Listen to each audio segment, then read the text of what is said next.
Assalamualaikum warahmatullahi wabarakatuh.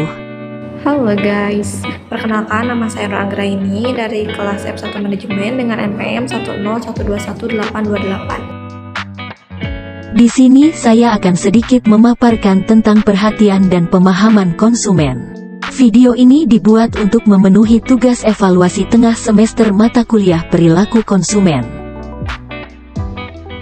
Sebelumnya, pemasar harus terlebih dahulu memperhatikan atau memahami tentang pemaparan atau exposure informasi kepada konsumen dan perhatian atau atensi konsumen terhadap informasi pemasaran. Pertama, pemasar harus mengetahui terlebih dahulu pemaparan pada informasi. Pemaparan atau exposure adalah suatu kegiatan yang dilakukan oleh para pemasar untuk menyampaikan stimulus pada konsumen.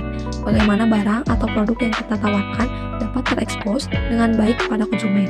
Pemaparan sangat penting karena tanpa pemaparan tidak akan ada proses pengelolaan sehingga marketing tidak berhasil memenuhi perilaku calon konsumen untuk dapat membeli produk mereka.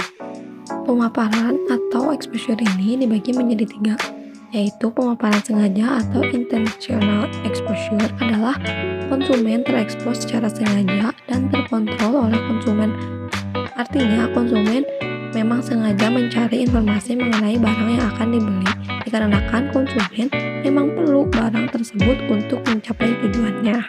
Yang kedua yaitu pemaparan kebetulan atau accidental exposure adalah konsumen terekspos secara tidak langsung atau secara tidak sengaja oleh merek dari beberapa produk. Hal itu tidak terkontrol oleh konsumen karena saat itu konsumen tidak dengan sengaja mencari informasi mengenai produk tertentu.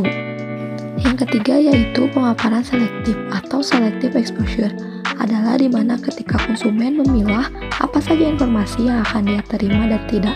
Hal ini sebagai dampak dari semakin berkembangnya informasi pemasaran produk di lingkungan. Dalam perhatian atau atensi konsumen terhadap informasi pemasaran perlu diperhatikan dalam 3 aspek penting dalam sistem kognitif yang mempengaruhi bagaimana konsumen menginterpretasikan informasi yang ada.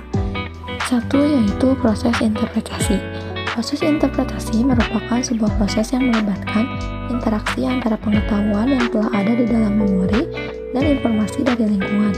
Informasi yang baru masuk dari lingkungan kemudian mengaktifkan pengetahuan yang relevan yang ada di dalam memori kita. Yang kedua yaitu pengetahuan aktif yang dimiliki konsumen dapat mempengaruhi terhadap atensi atau perhatian konsumen tersebut terhadap sebuah informasi dan bagaimana mereka memahami makna dari informasi tersebut. Yang ketiga yaitu karena sistem kognitif dari seseorang atau konsumen yang memiliki kapasitas yang terbatas, maka bisa saja dengan sadar konsumen hanya akan mengarahkan perhatiannya dan memahami makna yang hanya terdapat sebagian kecil dari informasi pada suatu waktu. Pemahaman merupakan interpretasi terhadap makna stimulus. Ada 3 prinsip perceptual organization yaitu gambar dan latar belakang. Gambar ini merupakan objek atau stimulus yang ditempatkan pada suatu latar belakang. Yang kedua, pengelompokan atau grouping dilakukan untuk memudahkan dalam mengingat informasinya.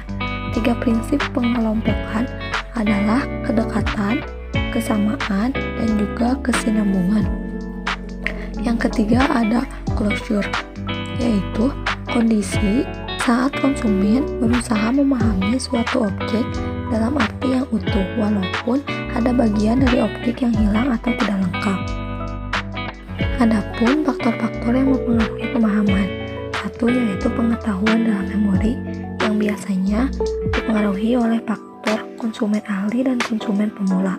Yang kedua yaitu keterlibatan yang biasanya dipengaruhi oleh keterlibatan tinggi dan keterlibatan rendah.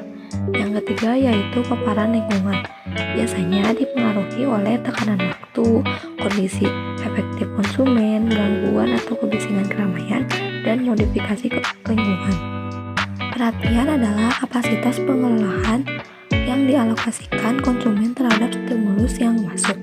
Ada 2 faktor utama yang mempengaruhi perhatian konsumen terhadap stimulus, yaitu 1. Faktor pribadi. Faktor pribadi biasanya meliputi tentang karakter karakter konsumen yang muncul dari dalam diri konsumen, seperti motivasi, kebutuhan, dan harapan konsumen. Yang kedua yaitu faktor stimulus. Faktor stimulus biasanya dipengaruhi oleh faktor yang dapat dikontrol dan dimanipulasi oleh pemasar dan pengiklan dengan tujuan utama untuk menarik perhatian konsumen. Misalnya, seperti ukuran, warna, intensitas, kontras, posisi, gerakan stimulus yang disengaja, pemberian pesan yang menarik, dan perubahan gambar yang tepat. Dapat disimpulkan bahwa pemahaman mengenai perilaku konsumen adalah pengetahuan yang sangat penting agar dapat memahami kebutuhan, keinginan, dan harapan konsumen secara baik. Pemahaman yang mendalam mengenai konsumen akan mempengaruhi keputusan konsumen sehingga mau membeli apa yang ditawarkan pemasar, dan kita juga sebagai pemasar dapat mengetahui apa keinginan konsumen. Sekian pemaparan dari saya. Apabila masih ada kesalahan mohon dimaafkan. Wassalamualaikum warahmatullahi wabarakatuh. Bye.